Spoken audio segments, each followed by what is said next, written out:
Assalamualaikum warahmatullahi wabarakatuh. Perkenalkan, nama saya Nadia Rizky Putri dari kelas 4 D4 Elektronika B NRP 11101181046. Di sini saya akan presentasikan mengenai kesehatan dan keselamatan kerja di industri asbes. Selanjutnya itu asbes adalah mineral alam tahan lama yang kerap digunakan sebagai produk industri. Asbes tahan terhadap panas, api, dan bahan kimia, dan tidak menghantarkan listrik. Mineral asbes merupakan senyawa silikat yang mengandung atom silikon dan oksigen. Nah, bahan asbes sendiri banyak digunakan untuk produk-produk lokal seperti pipa, bahan perakitan kapal, kampas rem, atap, dan lantai bangunan. Selain karena harganya yang murah, juga asbes tahan api. Maka dari itu, Indonesia termasuk negara dengan konsumsi asbes terbesar di Asia, sebanyak 100.000 ton. Nah, di sini contohnya penggunaan asbes yang sering terjadi, misalkan ini nomor 1 sebagai produk atap produk semen asbes, lalu di nomor 2 ini lapisan yang dilapisi asbes. Nah, kondisi terkini, Indonesia termasuk memiliki banyak kepulauan, yaitu sebanyak 17.504 pulau yang ada di Indonesia. Dan Indonesia termasuk negara terbesar di Asia yang rata-rata konsumsi asbes per tahunnya mencapai 100.000 ton. Ditunjukkan sebanyak 9,25% dari 300.000 rumah tangga pedesaan dan perkotaan di Indonesia menggunakan asbes sebagai bahan atap rumah mereka. Hal ini juga ditunjukkan di daerah Jawa Barat, yaitu Bekasi, di mana di sana terdapat pabrik asbes terbesar di Indonesia. Nah, Indonesia sendiri mengimpor bahan-bahan asbes dari luar negeri dan diolah di Indonesia. Lalu selanjutnya yaitu bahaya asbes. Bahaya asbes di sini dari paparan asbes sendiri seperti debu asbes yang dipaparkan melalui udara. Jadi dia pemaparan jadi dia dicemari lewat udara, melalui udara yang mengandung zat asbes dan masuk ke sistem respirasi.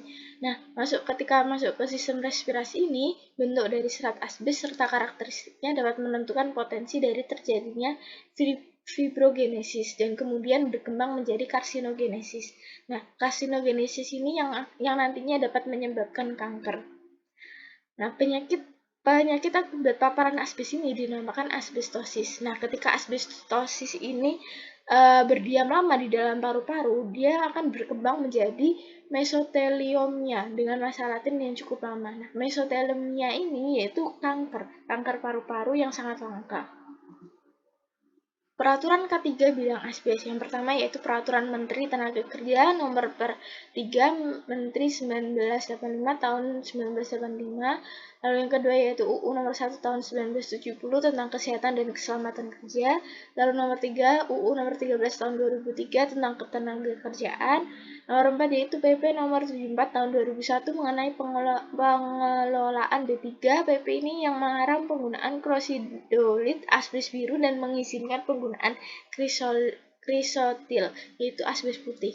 Lalu selanjutnya yaitu nomor 5 ada Kepres nomor 22 tahun 1993 tentang penyakit yang timbul karena hubungan kerja.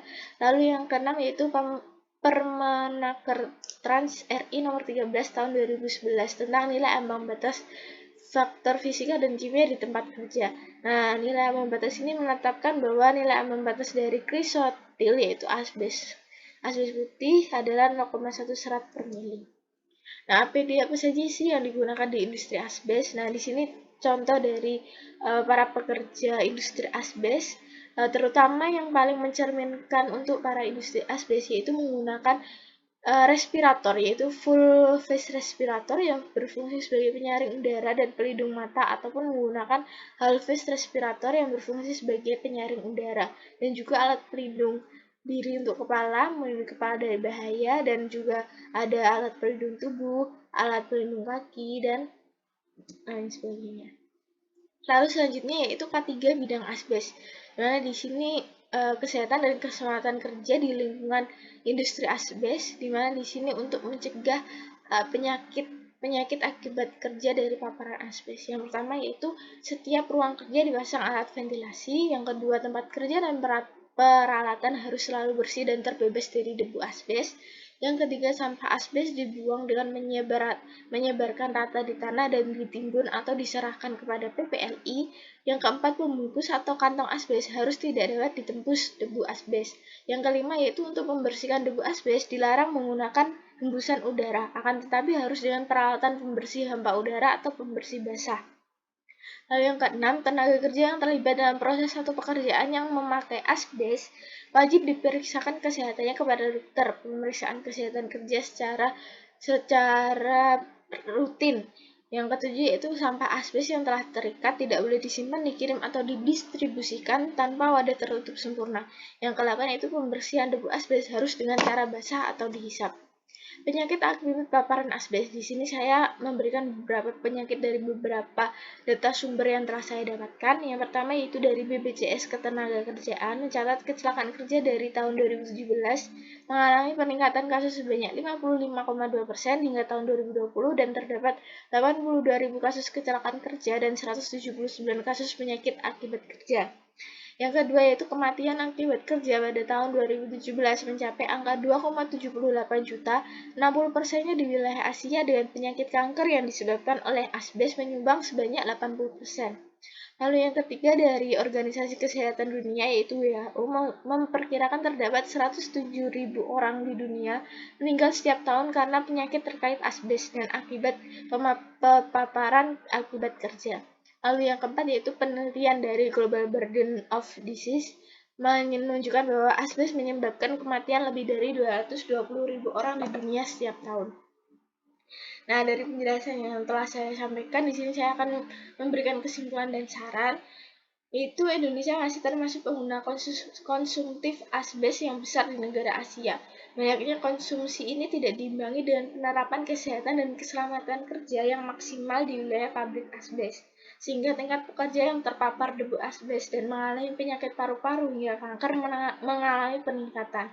Maka dari itu sangat penting untuk melestarikan, menerapkan, dan memahamkan setiap pekerja di lingkungan pabrik asbes agar tingkat penderita akibat paparan asbes dapat dikurangi dan bisa mencegah angka kematian akibat kerja agar tidak semakin melonjak. Di sini juga telah didiskusikan dengan beberapa organisasi-organisasi dunia seperti Lion bahwa asbes sendiri di negara-negara maju, wilayah Amerika, Eropa itu sudah dikurangi. Jadi sekarang tinggal Indonesia yang masih melegalkan asbes. Oke, sekian dari presentasi saya. Wassalamualaikum warahmatullahi wabarakatuh.